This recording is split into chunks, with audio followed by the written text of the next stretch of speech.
Students 14.3 में मैं sixth question आज करवा रहा हूँ आपको। फ्रीक्वेंसी पॉलीगन जो थर्ड टाइप है ग्राफ का। पहले आपने बनाई ग्राफ्स नॉर्मल जो बार ग्राफ्स होते हैं वो, उसके बाद में आपने हिस्टोग्राम देखा। अब ये है फ्रीक्वेंसी पॉलीगन। तो जरा इसका क्वेश्चन देख लें आप। The following two tables gives the distribution of students of two sections according to the marks obtained by them. तो here two tables are given, ठीक है।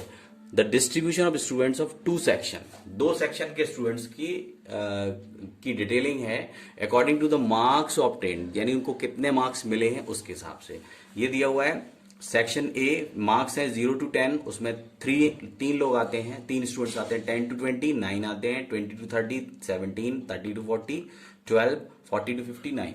इन the same manner section B में मार्क्स है 0 to 10, 10 to 20, 20 to 30, 30 to 40, 40 to 50। अब क्या करना है, इसमें करना क्या है, represent the marks of the students of both the sections on the same graph bye frequency polygon. अब फ्रीक्वेंसी पॉलीगन का मतलब है जैसे हम कोऑर्डिनेट ज्योमेट्री में एक्स और वाई एक्सिस की जो पॉइंट होते थे उनको प्लॉट करते थे, हम फ्रीक्वेंसी पॉलीगन में भी वही करने वाले हैं। हमारे पास दो वेरिएबल हैं, उनको हम डिफरेंट, एक फ्रीक्वेंसी है और एक मार्क्स है, ठीक है। तो मार्क्स और फ्रीक्वेंसी दोनों को हम एक सूट जैसे सूट करे उस हिसाब से दोनों एक्स और वाई एक्सिस पर रख के इस ग्राफ को प्लॉट करते हैं, ठीक है। तो इसमें सबसे पहले क्या करना होता है, सबसे पहले हमें करना होता है क्लास मार्क निकालना होता है, ठीक है। तो क्लास मार्क का मतलब 0 से 10, 10 to 20 चल रहा है, तो इन दोनों को प्लस करके डिवाइड बाई 2 करेंगे 5 आ जाएगा। 10 और 20 को प्लस करके डिवाइड बाई 2 करेंगे तो 15, 25, 35 एंड 45 एंड, ठीक है। सेक्शन ए में इतने मार्क्स आ रहे हैं, फ्रीक्वेंसी सेक्शन बी में इतने आ रहे हैं। तो अब हम क्या करते हैं, यहां देखें आप नीचे, हम प्लॉट करते हैं ऐसे कि 10, 20, 30, 40, 50, 60 ये मार्क्स के लिए रखते हैं। एक्स एक्सिस पे हमारे मार्क्स होंगे एक्स पर, और वाई एक्सिस पर होंगी फ्रीक्वेंसी 5, 10, 15 एंड 20, करेक्ट। तो अब हम क्या करेंगे, जैसे कोऑर्डिनेट ज्योमेट्री में हम कोऑर्डिनेट्स लेते थे उस तरह से, जैसे 5 और 3 हमारा पहला पॉइंट होगा, 5 और 3 क्लास मार्क होगा 5, तो 5 तो यहां आ रहा है और 3 कहां आ रहा है, 3 भी इधर ही छोटा सा आ रहा है यहां पर। अगर आप 5 में देखें तो ये 3 यहां आएगा, ये तो यहां पर पॉइंट आएगा ऑलमोस्ट, ठीक है। ये कौन सा पॉइंट हो गया, 3, 5 और 3, ठीक है। कितना है, 5 और 3, तो 5 एक्स एक्सिस पर 5 ऑलमोस्ट यहां आ रहा है और 3 यहां आ रहा है, तो पहला पॉइंट हमारा हो गया 5 और 3।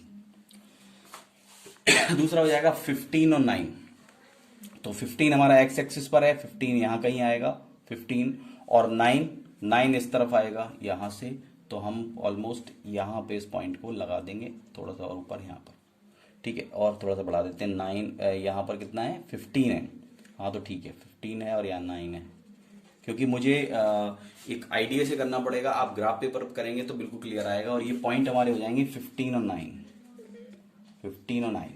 नेक्स्ट इज 25 और 17, तो 25 किधर आ रहा है, यहां पे आ रहा है 25, ये 25 है, और 17, तो 17 यहां आ रहा है कहीं, तो हम जरा 25 और 17 का भी एक पॉइंट लोकेट कर देते हैं यहां पर, ये 25 और 17, ठीक है।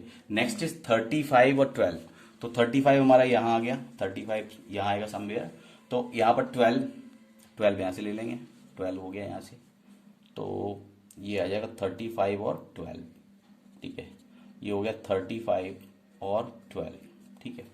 नेक्स्ट इज 45 और 9, तो 45 आप लेंगे, 45 ये 35 था, अब हमें 45 लेना है, तो ये आ गया यहाँ पे 45, और इधर लेना है 9, तो 9 ऑलमोस्ट यहाँ आएगा, तो आप इसको कर देंगे 45 और 9, थोड़ा और नीचे करेंगे, हाँ 45 और 9।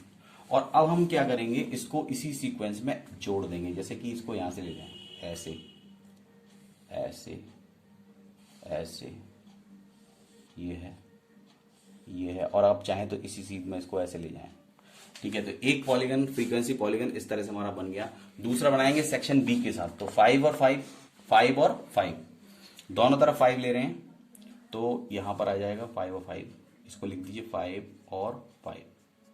दूसरा आएगा 15 और 19, तो 15 यहां आ रहा था, इधर 19 आना है, तो ये यहां पर आएगा लगभग 15, 19 ये हो जाएगा, तो ये लिखिए 15 और 19, ठीक है। उसके 25 और 17, 25 यहाँ आ गया और 17 ऑलमोस्ट यहाँ पे आएगा। तो 25 और 17 यहाँ आ रहा है, ठीक है, ये आ गया 25 और 17, इनको मिलाना है। नेक्स्ट इज 35 और 12, 35 और 17 नहीं, 25 और 15, क्योंकि यहाँ 15 है तो ये वाला पॉइंट यहाँ नहीं आएगा। 25 और 17 नहीं, 25 और 15 होगा। 25 और 15 तो यहाँ कहीं आएगा, ये लगभग ऐसे आ रहा है 25 और 15, ठीक है। 25 15 के बाद 35 और 10, 35 यहाँ पर है और 10, 35 और 10 लगभग हो गया यहाँ पे, ये लिखेंगे 35 और 10, ठीक है। नेक्स्ट इज 45 और 9, तो 45 ये आ गया और 9 आएगा यहाँ से, 9 आएगा यहाँ से, यहाँ कर लो, ठीक है। ये हो जाएगा 45 और 9। तो बस हमें ये पॉइंट अब खाली मिलाने हैं, ठीक है। तो एक तो इससे इसको मिला दीजिए, फिर इसके बाद ये वाला पॉइंट, फिर अच्छा, तो इसमें ये जो लास्ट वाला पॉइंट हमने निकाला है ये कितना था, 45 और 9 नहीं था, 45 और 1 था यहाँ पर।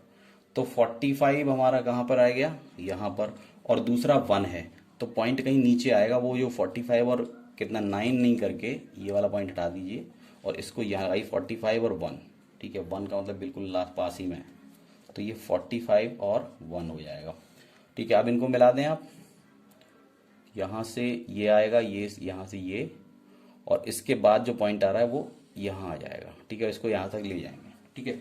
तो कुछ इस तरह से हम प्लॉट करेंगे पॉइंट्स को। तो ये बहुत आसान है कोऑर्डिनेट ज्योमेट्री में, पहले आप पॉइंट्स को प्लॉट करना सीख गए हो, जान चुके हो। तो बस इसमें हमें करना ये होता है कि जैसे ये जा रहा है यहाँ पे, तो कहीं सीधा ले जाएं इसको, और इसको ये लास्ट वाला जो एंड है वो जिस डायरेक्शन में जा रहा है उसी में आप नीचे मिला देंगे। बाकी तो आपको पॉइंट प्लॉट करके और एक लाइन इस तरह से फ्रीक्वेंसी पॉलीगन की बनानी है, इसके अलावा आपको कुछ नहीं करना है, ठीक है। तो आप इसको तैयार कर लें। इसके बाद इसमें एक टाइप और रह गया है, वो और मैं आपको बता दूंगा, फिर ये खत्म हो जाएगा चैप्टर, और शायद इसमें एक एक्सरसाइज और है वो देख लेंगे आगे, ठीक है। ओके, तो इसको आप कर लें।